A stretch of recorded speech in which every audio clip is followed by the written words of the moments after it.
Good morning class 12। आज हम अपना नया टॉपिक स्टार्ट कर रहे हैं और वो टॉपिक है हमारा कैपेसिटर। ठीक है, सबसे पहले आपको ये पता होना चाहिए कैपेसिटर होता क्या है। कैपेसिटर को हम कंडेंसर ही बोलते हैं।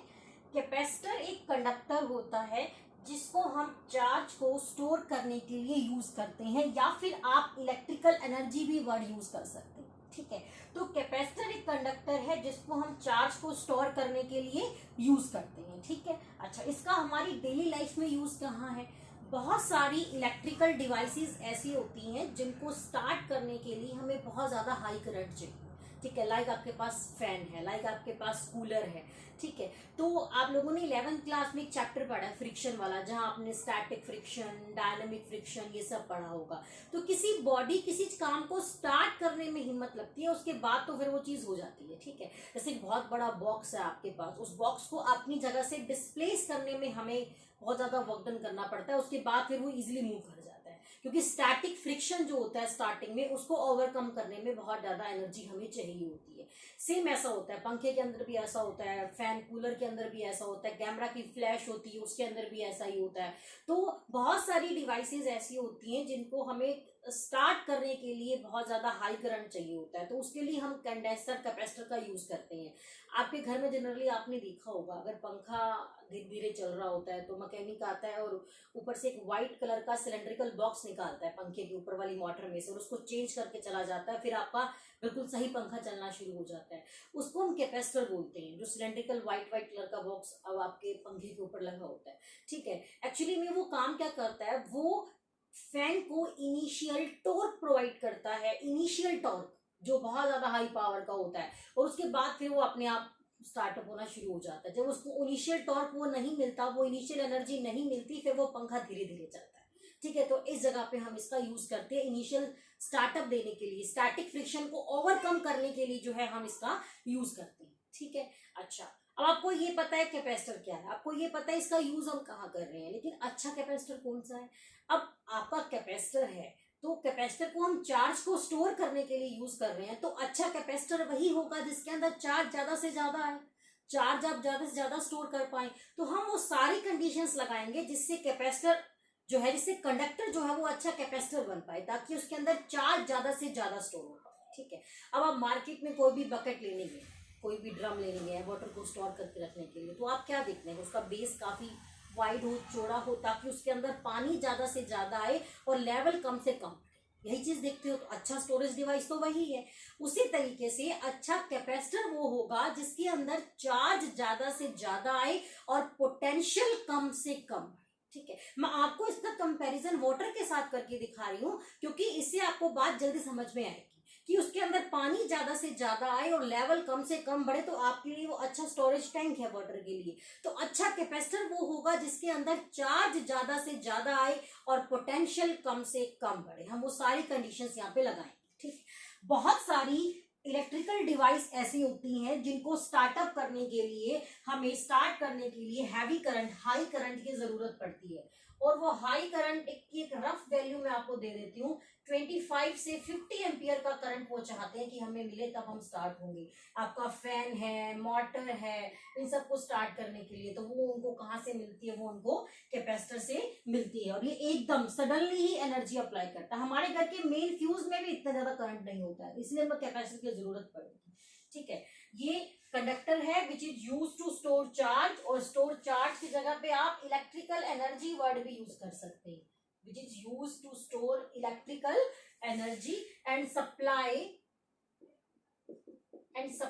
it at once, suddenly, एक साथ सारी एनर्जी, सारी की सारी एनर्जी ये सप्लाई करने की आपकी जो है पावर रखता है। ठीक है, तो इसके अंदर इलेक्ट्रिकल एनर्जी आपकी इस तरीके से स्टोर होती है। तो ये हमारा क्या है, कैपेसिटर है। ठीक है, एक टर्म है आपके पास कैपेसिटेंस, कंफ्यूज नहीं होना। आप लोगों ने 10th क्लास में इलेक्ट्रिसिटी चैप्टर पढ़ा है, वहां 2 टर्म पढ़ी होंगी, रेजिस्टर एंड रेसिस्टेंस। यहाँ आप पढ़ेंगे कैपेसिटर एंड कैपेसिटेंस।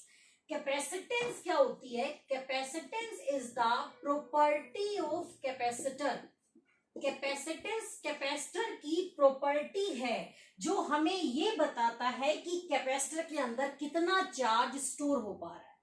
अगर कैपेसिटर का कैपेसिटेंस ज्यादा है मतलब उसके अंदर चार्ज ज्यादा स्टोर होगा, ठीक है। तो capacitance is the property of capacitor, और you can say it tell us about the capacity और ability to store charge, to store charge, ठीक है। अभी मैंने आपको बताया कि अच्छा कैपेसिटर कौन सा है, जिसके अंदर चार्ज ज्यादा से ज्यादा आए और पोटेंशियल कम से कम बढ़े। लेकिन ये तो श्योर है कि चार्ज आएगा तो पोटेंशियल बढ़ेगा, बिकॉज अब पानी अगर आप भर रहे हैं टैंक के अंदर तो उसका लेवल तो राइज होगा ही होगा, ठीक है ना, क्योंकि पोटेंशियल के क्यू बाई आर होता है। आपने अगर क्यू बढ़ाया है तो वी तो बढ़ेगा ही बढ़ेगा। तो चाहे आप कितनी भी कोशिश कर लो, क्यू अगर आप बढ़ा रहे हो तो वी तो बढ़ेगा। हाँ, हम कोशिश करेंगे कि वो कम बढ़े, लेकिन बढ़ेगा तो सही ना। तो Q directly proportional to V, इसको हटा के हम एक कांस्टेंट लगाएंगे, फॉर्मूला निकल गया Q is equal to C V. Q यहाँ चार्ज है, वी यहाँ पे पोटेंशियल है, और सी यहाँ पे कैपेसिटेंस है। क्या है? कैपेसिटेंस। तो सी क्या आ गया आपके पास? क्यू बाय में वी आ गया, ठीक है। तो ये हमारा क्या है? कैपेसिटेंस। अब कैपेसिटेंस का यूनिट क्या होता है? कैपेसिटेंस का यूनिट होता है फेरेड। फेरेड कैपिटल एफ से डिनोट करते हैं इसको। कैपेसिटेंस का यूनिट होता है आपका फेरेड, ठीक है। अगर आप इसका डायमेंशन फॉर्मूला कैलकुलेट करेंगे, क्यू आपको पता है I is equal to Q by T होता है, वहां से आपका इसका निकल जाएगा। और potential is equal to work done by charge होता है, तो यहां से आपका वी का निकल जाएगा। तो आपको डायमेंशन को ट्राई करना। डायमेंशन फॉर्मूला आपका कैपेसिटेंस का आ जाएगा M-1 L-2 T4A2, ठीक है। 1 मार्क्स में पूछ लेते हैं, तो इसको आप एक बार ट्राई करना, ठीक है। तो ये डायमेंशन फॉर्मूला है हमारा कैपेसिटेंस, ठीक है।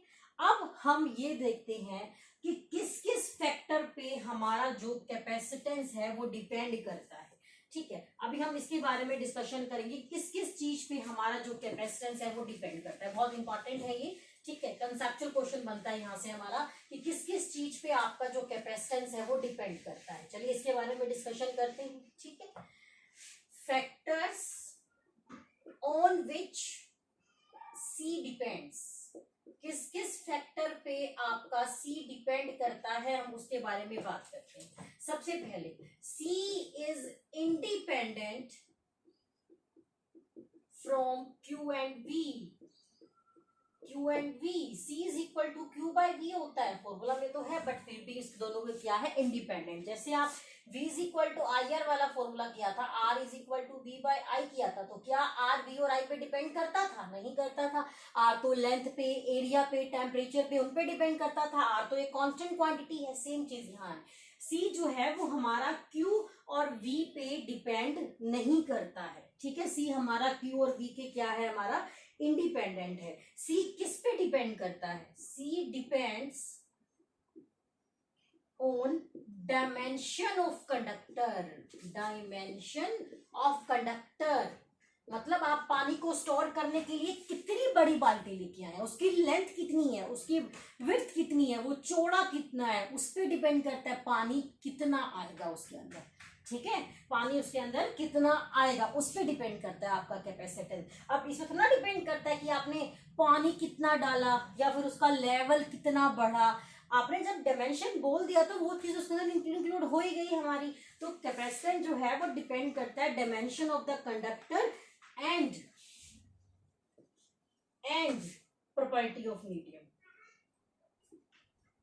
प्रॉपर्टी ऑफ मीडियम, ठीक है। आपका जो कैपेसिटेंस है वो डिपेंड करता है डायमेंशन ऑफ कंडक्टर के ऊपर और साथ साथ मीडियम की प्रॉपर्टी के ऊपर कि आपने जो कंडक्टर प्लेस किया है वो प्लेस कहाँ कर रखा है, आसपास का जो एनवायरनमेंट है वो कैसा है, कहीं चार्ज की कोई लीकेज तो नहीं हो रही है। इस चीज पे भी जो है आपका वो चीज डिपेंड करती है, ठीक है। तो आपका कैपेसिटेंस की हमारा जो है वो डिपेंड कर गया साइज और शेप ऑफ द कंडक्टर के ऊपर, नेचर ऑफ सराउंडिंग मीडियम के ऊपर, यानी कि आसपास कोई और कंडक्टर तो नहीं है उसके नेबरहुड में, और जो कैपेसिटेंस है कंडक्टर का वो डिपेंड नहीं करता नेचर ऑफ इट्स मटेरियल, कि आपका जो कैपेसिटर, आपने जो कैपेसिटर बनाने के लिए आपने जो कंडक्टर लिया है उसका नेचर कैसा है, नेचर ऑफ मटेरियल पे भी डिपेंड नहीं करता।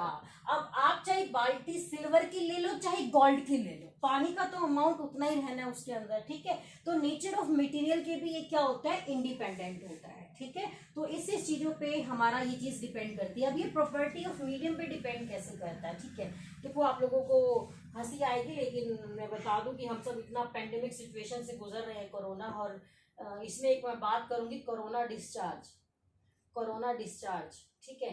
तो कोरोना डिस्चार्ज क्या होता है आपका, जैसे मान लीजिए कि आपके पास कोई कंडक्टर है, ठीक है, आपने उसके ऊपर चार्ज स्टोर कर दिया, आसपास कोई एयर मॉलिक्यूल है, तो क्या होगा, ये जो कंडक्टर है इसके अंदर चार्ज स्टोर किया है, वो इस एयर मॉलिक्यूल को पोलराइज्ड कर देगा। पोलराइज्ड का मीनिंग समझते हो, अगर पॉजिटिव और नेगेटिव अलग अलग हो जाए, डिस्टेंस से सेपरेट हो जाए, तो उस एयर मॉलिक्यूल न्यूट्रल है, जितना इसके अंदर नेगेटिव होगा वो एक कोने पे आ जाएगा, जो प्लस होगा वो एक कोने पे आ जाएगा। तो ये बहुत ज्यादा हैवी चार्ज है, हमने चार्ज को स्टोर कर रखा है, तो ये इसको अपनी तरफ अट्रैक्ट करेगा, यहाँ से एक स्पार्किंग निकलेगी, जिसको हम कोरोना डिस्चार्ज कहते हैं। इसलिए मैं कह रही हूँ कि नेचर ऑफ मीडियम पे भी डिपेंड करता है, तो ये भी बहुत ज्यादा प्रॉब्लम क्रिएट कर सकता है हमारे लिए, ठीक है। तो ये बहुत ज्यादा प्रॉब्लम क्रिएट ये चीज से भी हो सकती है, इसलिए मैं कह रही हूँ कि ये प्रॉपर्टी ऑफ मीडियम के ऊपर भी डिपेंड करता है, ठीक है। तो आपसे कोई 1 फैरेड को डिफाइन करने के लिए कहे तो आप कहेंगे 1 farad is equal to 1 coulomb by 1 volt. That means किसी कैपेसिटर का कैपेसिटेंस 1 फैरेड कब होगा, जब उसमें 1 कूलम चार्ज डालने से उसका पोटेंशियल 1 वोल्ट बढ़ जाए, ठीक है। ये मतलब है 1 फैरेड का, कि 1 कूलम चार्ज हम कंडक्टर को दें और उसका पोटेंशियल 1 वोल्ट बढ़ जाए। 1 फैरेड बहुत बड़ी यूनिट होती है, अगर आप मार्केट में जाके कहोगे ना कि हमें 1 फैरेड का कैपेसिटर दे दो तो नहीं मिलेगा, क्योंकि हमारे पंखे में जो लगता है, जो कूलर की मोटर में लगता है 0.5 माइक्रोफैरेड, 0.3 माइक्रोफैरेड, इससे ऊपर नहीं लगता है, बहुत ज्यादा हाई है ये। इवन मैं आपको बताऊंगी हमारा अर्थ कितना बड़ा कंडक्टर है, स्फेरिकल कंडक्टर है, उसका ही कैपेसिटेंस 711 माइक्रोफैरेड होता है बस, ठीक है। तो इससे बड़ा तो आप क्या उम्मीद रखेंगे। तो 1 फैरेड एक बहुत बड़ी यूनिट होती है हमारे लिए, ठीक है। कैपेसिटर अलग अलग शेप में आता है, कंडक्टर का शेप जैसा होगा कैपेसिटर वैसा ही तो होगा। अगर कंडक्टर का शेप स्फेरिकल है तो स्फेरिकल कैपेसिटर, ठीक है। तो हमारे जो सिलेबस में है वो स्फेरिकल है और पैरेलल प्लेट है, ठीक है। लेकिन जो आप पंखे में यूज करते हो वो सिलेंड्रिकल कैपेसिटर होता है आपका, ठीक है। अभी हम स्फेरिकल कैपेसिटर की बात करेंगे और उसमें कमी क्या है वो बताएंगे कि उसकी जगह पे हमको पैरेलल प्लेट कैपेसिटर क्यों लेके आना पड़ा। और आपके सिलेबस में पैरेलल प्लेट कैपेसिटर तो भरा पड़ा है, ठीक है। उसमें बहुत बहुत ज्यादा आर्टिकल्स हैं, बहुत ज्यादा डेरिवेशन है उसके, और उस पर बेस्ड बहुत सारे क्वेश्चंस भी, ठीक है। तो काफी इंटरेस्टिंग होने वाला है आप लोगों के लिए ये चीज, ठीक है। चलिए अब हम बात करते हैं स्फेरिकल कैपेसिटर और उसका कैपेसिटेंस को फाइंड आउट करने की कोशिश करते हैं, ठीक है। तो स्फेरिकल कैपेसिटर कैसा होगा, स्फेरिकल शेप का ही होगा, ठीक है। चलिए उसके बारे में बात करते हैं। स्फेरिकल कैपेसिटर, ये स्फेरिकल कैपेसिटर है, इसका हमने रेडियस r मान लिया, इसको हमने चार्ज दे दिया, चार्ज स्टोर कर दिया, सरफेस के ऊपर रहता है चार्ज, कैपिटल Q हमने चार्ज दे दिया। आपको पता है C is equal to Q by V होता है आपके पास, और पोटेंशियल का फॉर्मूला क्या होता है, K Q बाई R, आपको पता है इस चीज का।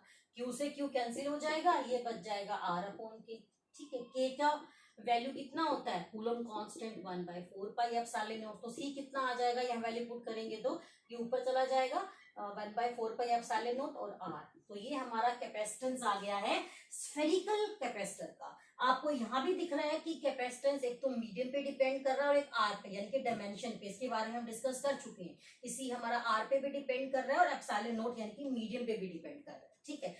अगर यहाँ पे R को मैं 1 मीटर ले लूं तो इसकी वैल्यू कितनी होती है, इसकी होती है 9 × 10⁻⁹। तो इसको सॉल्व करेंगे तो वैल्यू आएगी 1.1 10⁻⁻⁴ माइक्रोफेरेड, और ये वैल्यू बहुत ज्यादा स्मॉल है। मतलब इतना क्या मतलब है इस बात का मतलब है कि इतना चार्ज अगर आप कैपेसिटर को दोगे तो उसका पोटेंशियल 1 वोल्ट बढ़ जाएगा। तो स्फेरिकल कैपेसिटर इसलिए फेल हो गए थे क्योंकि इतना छोटा सा चार्ज देने पे 1 वोल्ट पोटेंशियल बढ़ रहा है, इतना थोड़ा सा पानी डालने पे लेवल बहुत ज्यादा बढ़ रहा है, ठीक है ना। तो इसलिए ये स्फेरिकल कैपेसिटर काम के नहीं है, क्योंकि चार्ज बहुत कम स्टोर करते हैं और पोटेंशियल बहुत ज्यादा बढ़ा देते हैं अपना, ठीक है। इसलिए ये हमारे लिए इतने ज्यादा यूजफुल नहीं है, ठीक है। एक बात और अगर इसी के अंदर डिस्कस करते हैं, पॉइंट बहुत काम के हैं। If C is equal to 1 farad, अगर हमारा जो कैपेसिटेंस है वो 1 फैरेड है तो R कितना हो जाएगा, 1 is equal to 4 pi epsilon naught into में R। तो R is equal to 1/4 pi epsilon naught. इसकी वैल्यू कितनी निकल के आएगी, 9 × 10⁻⁹ मीटर। देख रहे हैं आप, हमारे अर्थ का रेडियस 6.4 10⁻⁶ मीटर है अर्थ का रेडियस। मतलब इससे भी ज्यादा बड़ा रेडियस का आपको स्फीयर लेना पड़ेगा, तब उसका कैपेसिटेंस कितना बनेगा, आपको 1 फेरेड मिलेगा। इसलिए मैं कह रही हूँ 1 फेरेड बहुत बड़ा है, बहुत बड़ा है। अर्थ कितना बड़ा है, उससे भी बड़ा आपको स्फीयर लेना पड़ेगा, तब जाके उसका कैपेसिटेंस कितना बनेगा, 1 फेरेड बनेगा। इसलिए बहुत बड़ा यूनिट होता है 1 फेरेड। अर्थ का कैपेसिटेंस 711 माइक्रोफेरेड होता है। ठीक है, तो ये हमारा स्फेरिकल कैपेसिटर है। स्फेरिकल कैपेसिटर का आपको लिमिटेशन पता चल गई कि थोड़ा सा चार्ज देने पे पोटेंशियल बहुत ज्यादा बढ़ा देता है, इसकी लिमिटेशन है। इसको ओवरकम करने के लिए कौन आया, पैरेलल प्लेट कैपेसिटर। बहुत इंपॉर्टेंट टॉपिक है, तो उसको मैं एक सेपरेट वीडियो में डिस्कस करूंगी। इसमें आपको इंट्रोडक्शन मिल गया होगा कैपेसिटर के बारे में कि कैपेसिटर होता क्या है। ठीक है, थैंक यू।